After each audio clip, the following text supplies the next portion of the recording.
सर्वे नश्यन्ति ब्रह्मांडे प्रभवन्ति पुनः पुनः न मे भक्ताः प्रणश्यन्ति निशंकाश्च निरापदः। निशंक हो जाओ, कोई भय तुम्हें भयभीत नहीं कर सकता यदि मेरा नाम जप करते हो। बस निश्चिंत देख लेना, जब पृथ्वी खसकेगी तो मैं तेरे को अपने गोद में लूंगा, जब आकाश टूटेगा तो मेरी छाती होगी तेरे ऊपर। मैं सत्य को साक्षी करके कहता हूं, तुझे ऐसा आश्चर्य में बना दूंगा कि सब सर्वाश्चर्य में मानेंगे।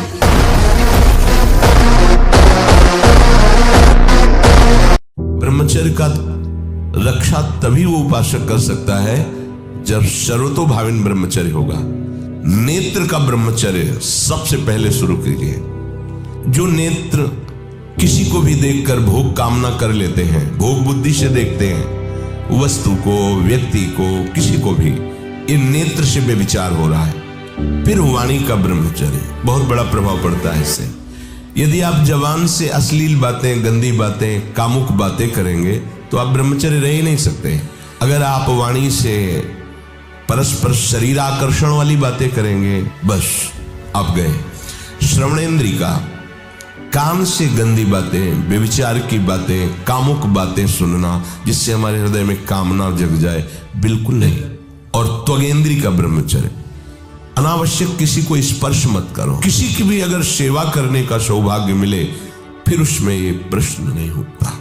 तुम्हें शक्ति चाहिए, हम कह रहे हैं ऐसा करके देखो, ना मिले तो मैं बताना आगे। कोई गंदा भोजन मत करना, पराई बहन बेटियों के प्रति दोष दृष्टि में विचार मत करना, मांस मत खाना, जुआ मत खेलना, चोरी मत करना। तुम्हें वो संयम दिया जाए जो संतों को संयम है ना, तो तुम कहोगे आत्महत्या करना अच्छा है, ऐसा जीना नहीं। जिनमें वो जी रहे हैं, आंख उठा के दूसरे की तरफ देख नहीं सकते, कोई मनोरंजन नहीं, वही तुम्हारा हृदय जो तुम्हें काम क्रोध लोभ से जलाता है। ऐसे वो पूरी जलन सह रहे, कोई जान नहीं पा रहा और नाम जप रहे, प्रभु को पुकार रहे, तभी वो जगत को पावन करने वाले महात्मा सब। ब्रह्मचर्य से स्मृति पवित्र होती है, ब्रह्मचर्य से डिप्रेशन दूर होता है। और तुम्हें ब्रह्मचर्य रहित करने के लिए अस्तुकिया कह दी, यही तो मूर्खता है। ब्रह्मचर्य से जो महानता आती है वो तुम्हें पहले तो मार दिया उसने, ब्रह्मचर्य का नाश करना स्वतः दिया, तो मार तो दिया ही उसने। शरीर की, जीवन की, स्मृति की, सबकी नींव है ब्रह्मचर्य।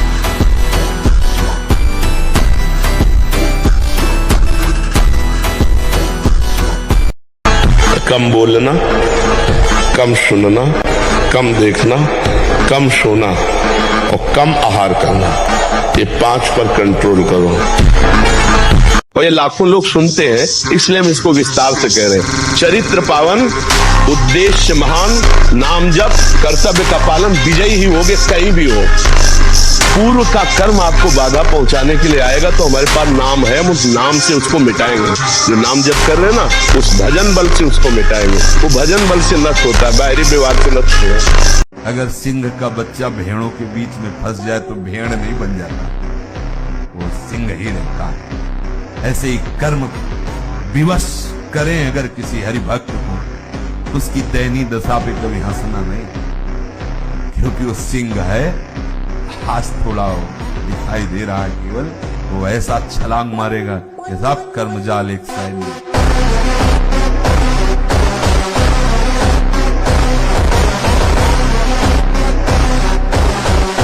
ब्रह्मचर्य ही महान सामर्थ्य, परम पुरुषार्थ, भगवत प्राप्ति का प्रबल साधन है।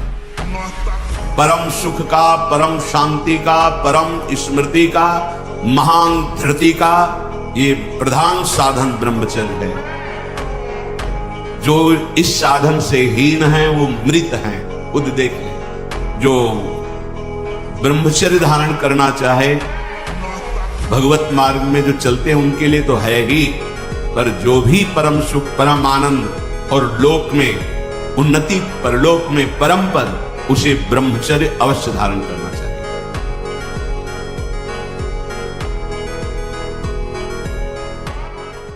दुर्लभ मनुष्य देह है। ये बंधन काटने के लिए है, बंधन पुष्ट करने के लिए नहीं। ये बंधन है, आपके बिना नहीं जी सकते, वस्तु के बिना नहीं जी सकते। जिस विषय को आप छोड़ते जा रहे हैं, संसार के उन विषयों से आप मुक्त होते चले जा रहे हैं। हमारी बात को समझ लेना, माया उनको विघ्न डालती है जो सूरवीर होकर के माया को जीतना चाहते हैं, और जो माया को माँ मानते हैं, माँ की तरह दुलार करके वो भगवान को प्राप्त हो जाते हैं। माया कभी बाधा नहीं पहुंचाती।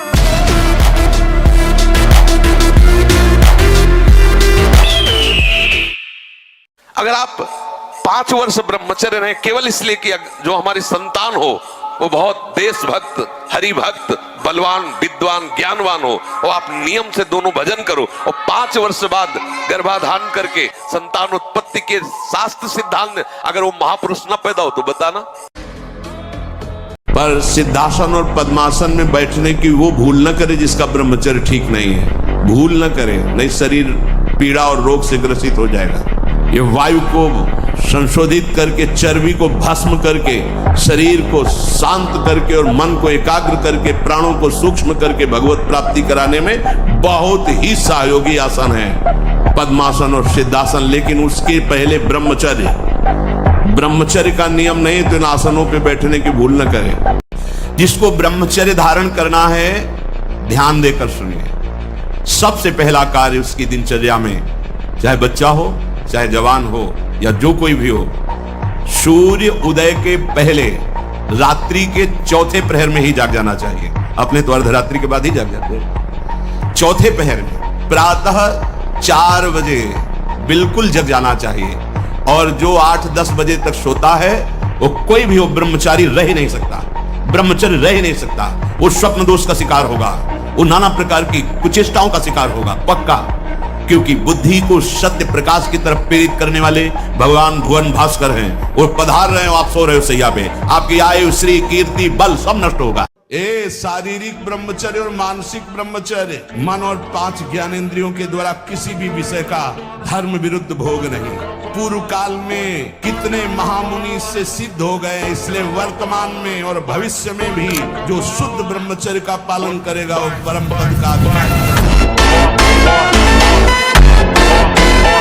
दिखते सुंदर हैं भोग, लेकिन बहुत कटु दुखदायक है। श्रीपाद कह रहे हैं यदि इस जन्म में तुझे मंगल गति प्राप्त करनी है तो अपनी बुद्धि की राक्षसी प्रवृत्ति को रोको। माता बहनों के प्रति काम भाव मत करो, किसी से क्रोध से बर्ताव मत करो, दूसरों के गुणों में दोष दर्शन मत करो, अहंकार मत करो, किसी की चुगली मत करो, जो तुम्हारे जीवन में नहीं वो नाटक मत करो, दंभ मत करो, दिखावा मत करो, लोभ मत करो, झूठ मत बोलो। क्या होगा इससे? इससे आपके अंदर भगवत भाव जागृत है।